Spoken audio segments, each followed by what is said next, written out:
Hello trainers, and welcome to another episode of Pokéology, a show where most weeks I talk to you about the biology of Pokemon based on the research that I have found. My name is Professor Sacrum, and this week we will be talking about the White Lightning Pokemon, Zebstrika.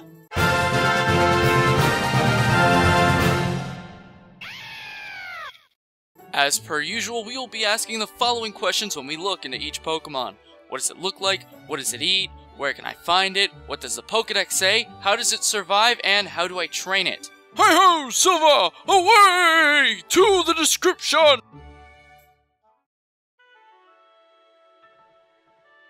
Zebstrika are quadruped equine Pokemon with a black and white coat.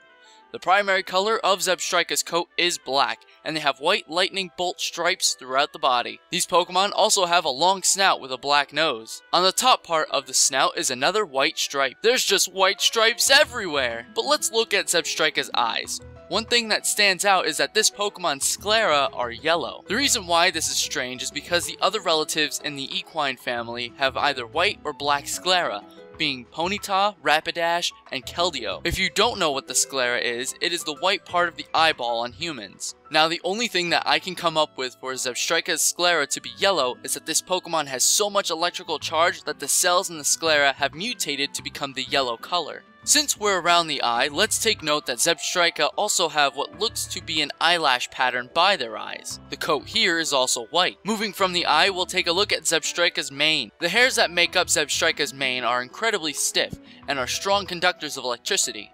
The stiffness of the hair is what makes Zebstrika's mane look jagged. When we move up the spine, we see that the mane splits into what looks to be two horns on Zebstrika's head, and going down the spine, the tail ends with a slight star shape. You can also tell you're up against a Zebstrika if you are able to notice the developed pectoral muscles on their chests. One last note is that these Pokemon have tiny ears on top of their heads that are shaped like diamonds, and the interior of these ears are blue.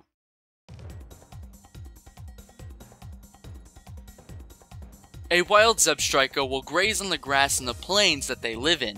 These Pokemon also enjoy eating any fruits, leaves, and berries.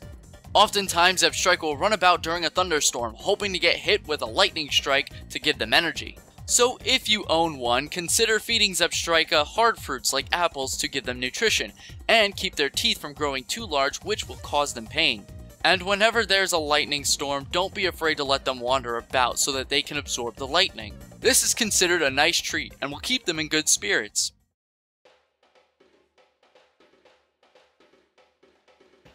With Zebstrika being indigenous to the Unova region, they're pretty rare to find. Back around 2010 to 2011, they were only seen around Route 7 in Unova, and their pre-evolution Blitzel were found on Route 3. However, 2 years later, we discovered that Zebstrika also live on Route 3. The idea used to be that upon evolution, Zebstrika would migrate over to Route 7 to hide in the incredibly tall grass. But then, after the discovery of Zebstrika on Route 3, we've come to a conclusion that there are two separate harems of Zebstrika and Blitzel in Unova. However, since we have been unable to find Blitzel on Route 7, this is only theory. There have also been rumored sightings of Zebstrika on mysterious islands and mountains in the Hoenn region, being west of Route 104 in Dewford, north of Route 124, and south of Route 134 and 129.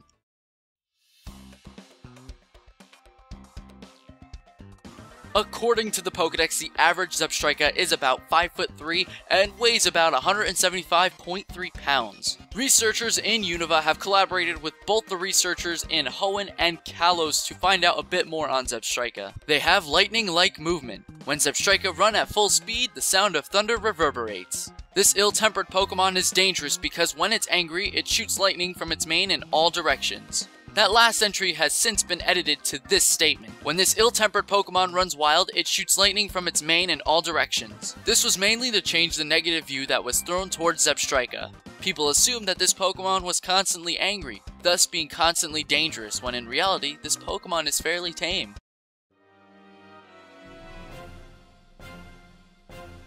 For this particular situation, since there are two different harems of Zebstrika, these Pokemon live very differently. For the Zebstrika on Route 3, there are no threats for Zebstrika to live. The other Pokemon on this route tend to ignore or seek help from Zebstrika. Patrat and Watchog seek help from Zebstrika to deal with the Unpheasant and Tranquil that try to hunt them down. On Route 7, there is a bit of a turnaround. The survival of Zebstrika is difficult due to the introduction of predators. Seviper is threatening because it can sneak through the tall grass and poison Zebstrika without it noticing. During the winter, Cubchoo can be found on this route.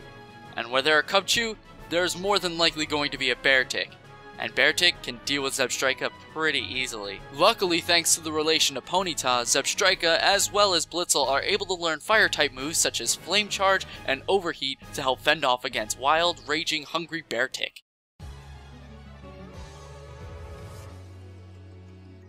The first thing you're going to want to know about Zebstrika is that it is a pure electric type Pokemon, meaning that it is weak to ground, but resists electric, flying, and steel type moves. Now let's take a look at its base stat chart. We can see that the two best stats for Zebstrika are its attack and speed, with the attack being at a base 100 and the speed being at a base 116. The next highest stat would be Zebstrika's special attack, being at base 80.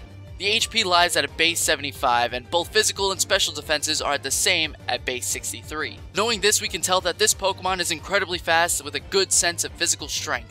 The downside is that it won't be able to take too many hits well. Now let's take a look at the abilities. Zebstrika has access to one of three abilities, being Lightning Rod, Motor Drive, and Sap Sipper. Lightning Rod draws in all electric type moves and do no damage to the Pokemon, and raise the Pokemon's special attack by 1 stage. Motor Drive does the same thing as Lightning Rod, only instead of raising special attack, the speed is raised by 1 stage instead. Sap Sipper gives the Pokemon immunity to grass type moves, and if hit with one, their attack is raised by 1 stage. The cool thing about Zebstrika is that it has an immunity to at least one type depending on the ability it has. For the first set, you're going to want a Zebstrika with a timid nature and the ability Lightning Rod.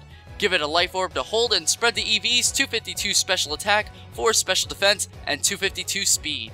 Now give it the moves Volt Switch, Thunderbolt, Overheat, and either Hidden Power Grass or Hidden Power Ice. This set is to bring out more of the special move pool in Zebstrika, since its physical moves are lacking. Volt Switch is a great way to escape threatening Pokemon and gain momentum. Thunderbolt is going to be the main stab move here, allowing Zebstrika to do more damage. Thunder is also a good move to substitute if you're running a rain team. Overheat hits grass types really hard, and finally the hidden power type really depends on what your team is more afraid of. Hidden Power Grass hits water and water ground types pretty hard, while Hidden Power Ice helps deal with the ground types and dragon types. This next set is a little bit different. It requires you to have a Zebstrika with a naive nature and the ability Sap Sipper. Give it the Life Orb to hold and spread the EVs, 252 attack, 4 special attack, and 252 speed. Then make sure it knows the moves Volt Switch, Pursuit, Wild Charge, and Flame Charge. Volt Switch runs the same purpose, being able to escape threatening Pokemon. Pursuit is there to scare away any Gourgeist you might find in NU. If they try to land a Leech Seed, they'll give you a boost, and if they switch, they're going to receive heavy damage. Flame Charge will help deal damage and give a speed boost, while Wild Charge is a hard-hitting stab move. But there is some recoil. And there you have it, Zebstrika. Now get off your horse and head into the saloon. If you enjoyed this video, please be sure to drop a like, and if you really liked it, don't forget to subscribe in case you want more information on Pokemon. Also, don't forget to leave your friend code and your battle code in the comment section below so that I can get a Wi-Fi battle from you in both meanings of the term. Thank you guys for watching. My name is Professor Sacrum, and please join me in the near future where I will have another episode of Pokéology. See you next time.